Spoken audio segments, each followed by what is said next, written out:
जादुई सोने के कंगन। सालों पहले की बात है, काशी नगरी में रामदास नाम का एक मोची रहता था। वो काफी नेक दिल इंसान था, हर किसी की मदद के लिए हरदम तैयार। उसके पास कोई भी मदद मांगने के लिए आए तो उसे उदास होकर नहीं लौटना पड़ता था। एक दिन मोची रामदास रोज की तरह अपना मोची का सामान लेकर अपनी दुकान में बैठा हुआ था। उसके पास एक ब्राह्मण आया और अपना जूता सिलने के लिए दिया।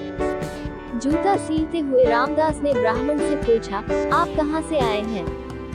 ब्राह्मण देव ने जवाब दिया, मैं कावेरी तट से यहाँ गंगा माँ के दर्शन करने और नहाने आया हूँ। एकदम से मोची रामदास ने पूछा, क्यों, आज कावेरी नदी में पानी खत्म हो गया है क्या? ब्राह्मण ये बात सुनकर हैरान हो गया। उसने रामदास से कहा, तुम गंगा तट पर रहते हो और ऐसी बात कर रहे हो? क्या तुम्हें गंगा माँ का महत्व नहीं पता? क्या तुम कभी वहाँ स्नान और दर्शन के लिए नहीं गए? रामदास ने जवाब दिया, न मुझे महत्व पता है और न मैंने कभी वहाँ स्नान किया है। रामदास आगे कुछ बोलता कि उससे पहले ही ब्राह्मण देव ने कहना शुरू कर दिया, गंगा तट पर रहकर ना गंगा की शक्ति का पता है और ना कुछ और, तभी तो तुम्हारे भाग फूटे हुए हैं। उसके बाद ब्राह्मण ने रामदास को गंगा माँ की महिमा सुनाई।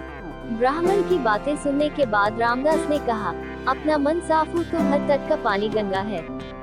इतना कहने के बाद रामदास ने जल्दी से जूता सिला और ब्राह्मण से कहा, आपका जूता ठीक हो गया है। अब गंगा किनारे जाते हुए क्या आप मुझ पर एक एहसान करेंगे? ब्राह्मण देव ने कहा, जरूर, बताओ क्या करना है। रामदास ने अपने जेब से एक साबुत सुपारी का टुकड़ा निकला और कहा, आप जब गंगा में स्नान करेंगे तब उन्हें ये साबुत सुपारी अर्पण कर देना। ब्राह्मण देव ने रामदास के हाथ से वह सुपारी ली और गंगा के किनारे जाने लगे।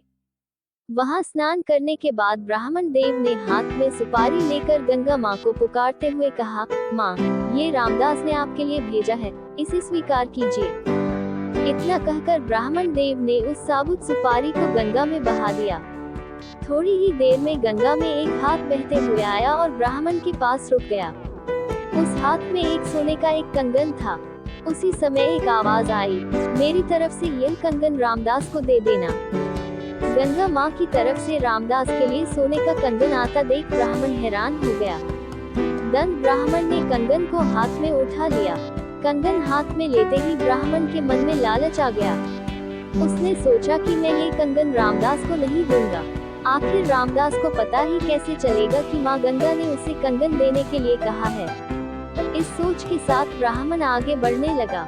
कुछ दूर जाते ही उसके मन में हुआ कि अगर मैंने ये कंगन बेचा तो पूछताछ होगी और मुझ पर चोरी का इल्जाम लग सकता है। मैं सीधे ही कंगन राजा को देता हूँ, वो खुश हो जाएंगे और इनाम भी देंगे।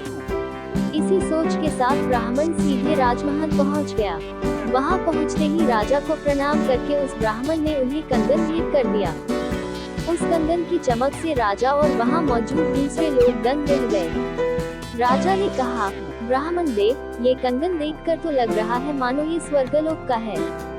राजा ने वह कंगन अपनी पत्नी को दे दिया। पत्नी ने जैसे ही कंगन पहना वह खुश हो गई। तभी राजा ने ब्राह्मण से कहा, यह एक कंगन है, मुझे इसका दूसरा जोड़ा भी चाहिए। रानी दोनों हाथों में ये कंगन पहनेंगी तभी उनकी शोभा और बढ़ेगी।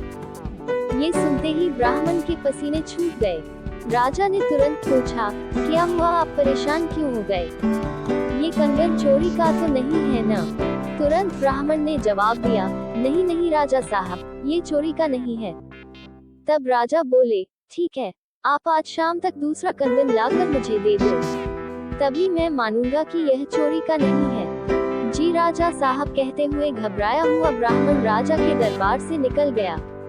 राजा ने अपने कुछ सिपाही ब्राह्मण के पीछे लगा दिए ताकि उन्हें कंगन का सच पता चल सके। राजमहल से निकालकर ब्राह्मण सीधा रामदास के पास गया। उसने गंगा माँ द्वारा दिए गए कंगन, उसके मन की लालच और राजा की फरमाइश सबके बारे में रामदास को बता दिया। उसके बाद रामदास से पूछने लगा कि दूसरा कंगन कैसे हासिल होगा।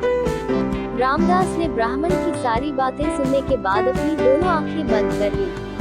उसके बाद रामदास ने हाथ जोड़कर गंगा माँ से ब्राह्मण को बचाने की विनती की। 1 मिनट के बाद रामदास ने अपने सामने रखी एक बाल्टी में हाथ डाला और उससे वैसा ही कंगन निकाल लिया। ब्राह्मण ये देखकर हैरान हो गया। उसका पीछा कर रहे राजा के सिपाही भी यह चमत्कार देखकर दंग हो गए। ये सब देखकर वो सीधे राजा के पास पहुंच गए और उन्हें सारी बातें बता दी।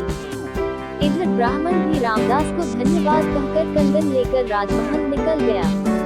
वहां पहुंचते ही ब्राह्मण ने राजा को कंगन दे दिया। राजा ने उससे कुछ नहीं पूछा और चुपचाप कंगन ले लिया।